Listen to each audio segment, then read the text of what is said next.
একবার চাকরির ইন্টারভিউতে একজনকে কোম্পানির বস এক অদ্ভুত প্রশ্ন করেন। সেই প্রশ্ন শুনে সবাই 200 জন মানুষ চুপ হয়ে যান। প্রশ্নটা এমন ছিল যে, মনে করুন এক ঝড়ের দিনে আপনি আপনার গাড়ি ড্রাইভ করছেন। আপনি একটি বাস স্টপ অতিক্রম করার সময় দেখলেন সেখানে 3 জন লোক দাঁড়িয়ে আছেন। প্রথম জন একজন সুন্দরী নারী যাকে আপনি মন প্রাণ দিয়ে ভালোবাসেন এবং সারা জীবনের জন্য কাছে পেতে চান। দ্বিতীয়জন আপনার খুব পুরনো এক বন্ধু যে একবার আপনার জীবন বাঁচিয়েছিলেন, এবং তৃতীয়জন একজন বৃদ্ধা মহিলা যাকে খুব অসুস্থ দেখাচ্ছিল। আপনার গাড়িতে মাত্র একজনকে বসতে দেয়া সম্ভব। এমতো অবস্থায় আপনি কাকে আপনার গাড়িতে উঠতে বলবেন? বৃদ্ধাকে? কারণ এটা নৈতিকতার প্রশ্ন, এবং তিনজনের মধ্যেই তার অবস্থা সবচেয়ে খারাপ।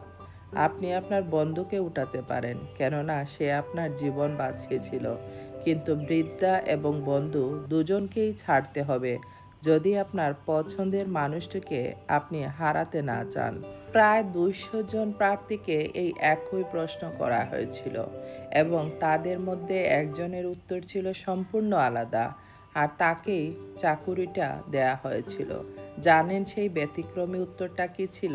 তিনি খুব সহজে বলেছিলেন, এরকম পরিস্থিতিতে আমি গাড়ি থেকে নেমে চাবিটা পুরনো বন্ধুর হাতে দিয়ে বলতাম বৃদ্ধ মহিলাটাকে হাসপাতালে পৌঁছে দিতে, এবং আমার প্রিয় মানুষটির হাত ধরে দাঁড়িয়ে থাকতাম যতক্ষণ না পরবর্তী বাস আসে। এই উত্তরটি আসলে সবার দৃষ্টিভঙ্গি পাল্টে দিয়েছিল, এবং সবাইকে এটা ভাবতে শিখিয়েছিল যে ব্যতিক্রমী কিছু ভাবো।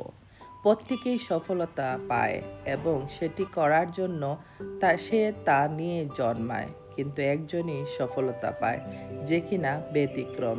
সুতরাং সবসময় নিজেকে ইউনিক কিছু করার চেষ্টা করবেন। ধন্যবাদ। ভালো লাগলে ভিডিওটি লাইক, কমেন্ট, শেয়ার করে পাশে থাকবেন।